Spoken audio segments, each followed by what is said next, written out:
किसी श्रीमान जमींदार के महल के पास एक गरीब अनाथ विधवा की झोपड़ी थी।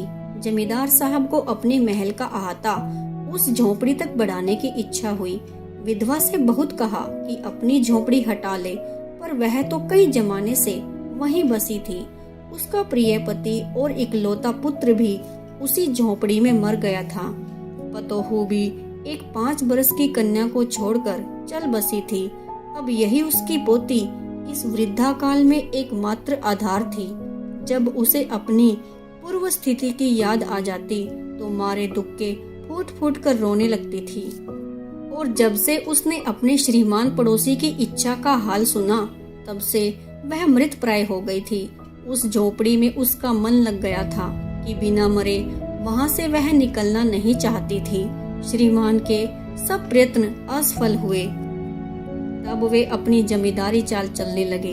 बाल की खाल निकालने वाले वकीलों की थैली गरम कर उन्होंने अदालत से झोपड़ी पर अपना कब्जान करा लिया और विधवा को वहां से निकाल दिया। बेचारी अनाथ तो थी ही, पास पड़ोस में कहीं जाकर रहने लगी। एक दिन श्रीमान उस झोपड़ी के आसपास टहल रहे थे और लोगों को काम बता रहे थे कि वह विधवा हाथ में एक टोकरी लेकर वहां पहुंची। श्रीमान ने उसको देखते ही अपने नौकरों से कहा कि उसे यहाँ से हटा दो, पर वह गिड़गिड़ा कर बोली, महाराज, अब तो यह झोपड़ी तुम्हारी ही हो गई है, मैं उसे लेने नहीं आई हूँ। महाराज, क्षमा करें तो एक विनती है। जमींदार साहब के सिर हिलाने पर उसने कहा, जब से यह झोपड़ी छूटी है तब से मेरी पोती ने खाना पीना छोड़ दिया है। मैंने बहुत कुछ समझाया, पर वह एक नहीं मानती। यही कहती रहती है कि अपने घर चल, वहीं रोटी खाऊंगी। अब मैंने यह सोचा है कि इस झोपड़ी में से एक टोकरी भर मिट्टी लेकर उसी का चूल्हा बनाकर रोटी पकाऊंगी। इससे भरोसा है कि वह रोटी खाने लगेगी। महाराज, कृपया करके आज्ञा दीजिए तो इस टोकरी में मिट्टी ले आऊं। श्रीमान ने आज्ञा दे दी। विधवा झोपड़ी के भीतर गई और वहां जाते ही उसे पुरानी बातें याद आने लगी और उसकी आंखों से आंसू की धारा बहने लगी। अपने आंतरिक दुख को किसी तरह संभालकर उसने अपनी टोकरी मिट्टी से भर ली और हाथ से उठाकर बाहर ले आई। फिर हाथ जोड़कर श्रीमान से प्रार्थना करने लगी, महाराज, कृपया करके इस टोकरी को जरा हाथ लगाइए, जिससे कि मैं उसे अपने सिर पर रख सकूं। जमींदार साहब पहले तो बहुत नाराज हुए, पर जब वह बार बार हाथ जोड़ने लगी और पैरों पर गिरने लगी तो उनके मन में कुछ दया आ गई।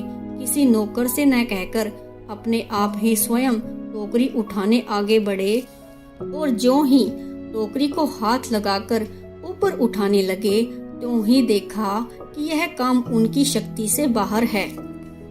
फिर तो उन्होंने अपनी सारी ताकत लगाकर टोकरी को उठाना चाहा, पर जिस स्थान पर टोकरी रखी थी वहां से वह एक हाथ भी ऊंची न हुई। वह लज्जित होकर कहने लगे, नहीं, यह टोकरी हमसे न उठाई जाएगी। यह सुनकर विधवा ने कहा, महाराज, नाराज न हूँ, आपसे एक टोकरी भर मिट्टी नहीं उठाई जाती और इस झोपड़ी में तो हजारों टोकरियां मिट्टी पड़ी हैं। उसका भार आप जन्म भर कैसे उठा सकोगे? आप ही इस बात पर विचार कीजिए। जमींदार साहब धन मद से गर्वित हो अपना कर्तव्य भूल गए थे, पर विधवा के उपयुक्त वचन सुनते ही उसकी आंखें खुल गई। कृतकर्म का पश्चाताप कर उन्होंने विधवा से क्षमा मांगी और उसकी झोपड़ी वापस दे दी। Thanks for watching.